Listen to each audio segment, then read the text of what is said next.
জিনিস পুষে থাকে, হাঁস মুরগি কবুতর গরু ছাগল সবই পুষে থাকি। তা আমি এখানে আজকে গৃহপালিত পাখি নিয়ে আলোচনা করবো। সে গৃহপালিত পাখি হচ্ছে গৃহপালিত পাখিটা কি? গৃহপালিত পাখি যা আমরা গৃহে বাড়িতে পুষে থাকি সেটা হচ্ছে গৃহপালিত পাখি। গৃহপালিত পাখি আমরা বাড়িতে পুষে থাকি সেটা হচ্ছে গৃহপালিত পাখি। আর গৃহপালিত পাখি আমাদের জন্য এটা আমাদের বাংলাদেশে পালিত হয় দেশে হচ্ছে 46 মিলিয়ন হাঁস পালন করা হয়। গ্রামের মানুষ প্রায় 246 মিলিয়ন দেশি মুরগি মোট 46 মিলিয়ন হাঁস পালন করে লালন পালন করছে।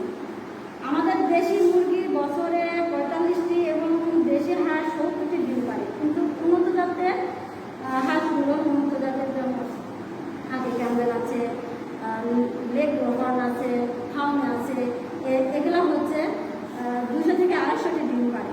বিদেশি হাঁসগুলো যেমন ইন্ডিয়ান রানা, হাতি ক্যাম্বেল এগুলো হচ্ছে 250টি পর্যন্ত ডিম সাধারণত দিয়ে থাকে। আমরা এখন জানব যে গৃহপালিত পশু গৃহপালিত পাখি বাড়িতে মুক্ত অবস্থায় থাকে। আর এই গৃহপালিত পাখির কয়েকটি সাধারণত বৈশিষ্ট্য আছে। গৃহপালিত পাখি সাধারণত কয়েকটি বৈশিষ্ট্য আছে। সেই বৈশিষ্ট্যগুলো হলো এরা সহজে পোষ মানে। গৃহপালিত পাখির 1 নম্বর বৈশিষ্ট্য হচ্ছে এরা সহজে পোষ মানে। এরা বাড়ির পরিবেশের সাথে মানিয়ে চলে। এরা গৃহপালিত এরা বাড়ির পরিবেশের সাথে মানিয়ে চলে। 1 নম্বর কি যে সহজে এরা পোষ মানে। তোমরা খেয়াল করো, আমি এখানে দেখেছি এরা সহজে পোষ মানে। আর এই এগুলো আমার মুখে যেগুলো আমি বলছি এগুলো একটু মনোযোগ সহকারে শোনো, তাহলে এখানে জিনিসগুলো বুঝতে পারবে এবং এখানে তোমাদের সব কিছু জানা হয়ে যাবে। এখানে 1 নম্বর এরা সহজে পোষ মানে। 2 নম্বর এরা বাড়ির পরিবেশের সাথে মানিয়ে চলে। এরা সহজে নিজেদেরকে বাড়ির লোকজন যারা থাকে তাদের সাথে মানিয়ে নেয়। পালনকারীকে চেনে এবং খাবার জন্য এরা বেছে বেছে ঘোরে। পালনকারী যে হাঁস হোক, মুরগি হোক, কবুতর হোক, এগুলা পাখি বলে। আর পশুর মধ্যে হচ্ছে সেটা হচ্ছে গরু ছাগল ভেড়া।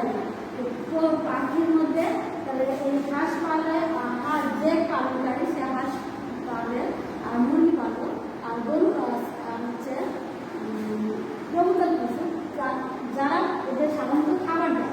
তাদের দেখলে তারা কিন্তু তার আশেপাশে ঘোরাঘুরি করে যে আমার খাবার দেয়। এই জন্য এই পয়েন্টটা হলো পালনকারী কি চেনে, তারা যে তাকে চেনে এবং খাবারের জন্য কিছু নেয়। 4 নম্বর হচ্ছে এরা গৃহে ডিম পাড়ে ও ডিমের কাজে বাচ্চা ফোটায়। এরা গৃহে ডিম পাড়ে, এ কথার জিনিসটা তোমরা বুঝো। গৃহে ডিম পাড়ে অর্থাৎ গৃহে মানে বাড়ি। এরা বাড়িতে ডিম পাড়ে। এরা মুরগি তোমরা যদি পুষে থাকো তাহলে দেখবো যে মুরগিরা বাড়িতে ডিম পাড়ে এবং বাড়িতে তাদের বাচ্চা ফোটায়। কবুতরও তাই, কিন্তু হাঁস কিন্তু ডিম পারে ঠিক, কিন্তু ওরা তাদের বাচ্চা ফোটাতে পারে না। কিন্তু মুরগি আর কবুতর গৃহে ডিম পারে, গৃহে বাচ্চা ফোটায়। তারপর 4 নম্বর পয়েন্ট, এরা গৃহে নিজে ডিম পারে এবং ডিমের তাপ দিয়ে বাচ্চা ফোটায়। 5 নম্বর এরা বাচ্চা পালন দক্ষ। এরা বাচ্চা পালনে দক্ষ।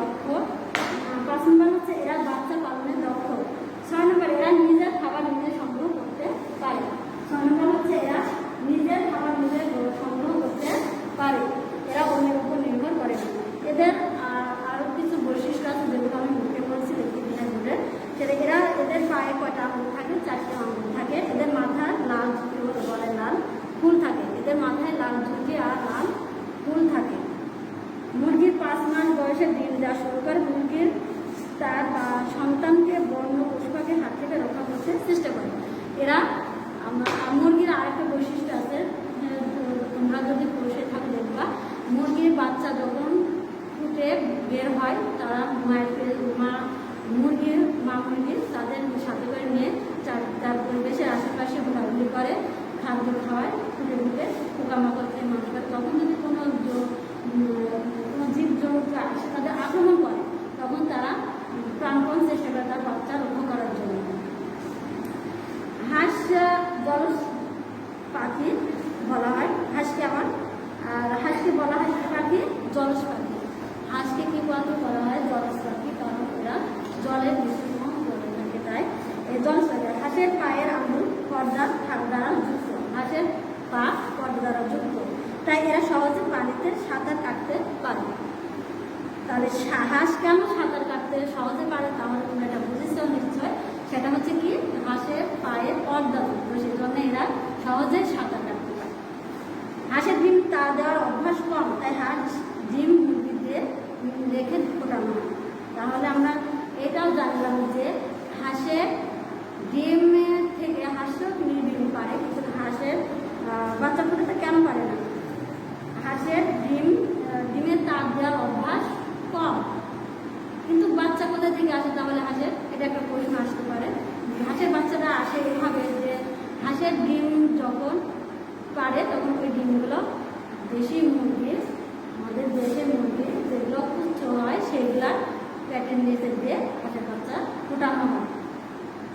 আজকে আমি আলোচনা করলাম আমাদের হচ্ছে পার্ট 14 গৃহ পাখির পরিচিতি ও বৈশিষ্ট্য, অর্থাৎ গৃহ পাখি আমরা কীভাবে পালন করি, এদের কী কী বৈশিষ্ট্য আছে, এদের দ্বারা আমরা কীভাবে বাচ্চা ফোটায় সেটা আমরা জানলাম। তাহলে আমরা পরবর্তী ক্লাসে আলোচনা করব যে পরবর্তী ক্লাসে আমরা পরের ক্লাসে আসবো, আলোচনা করব। আমরা এখানে শেষ করছি। আল্লাহ হাফেজ।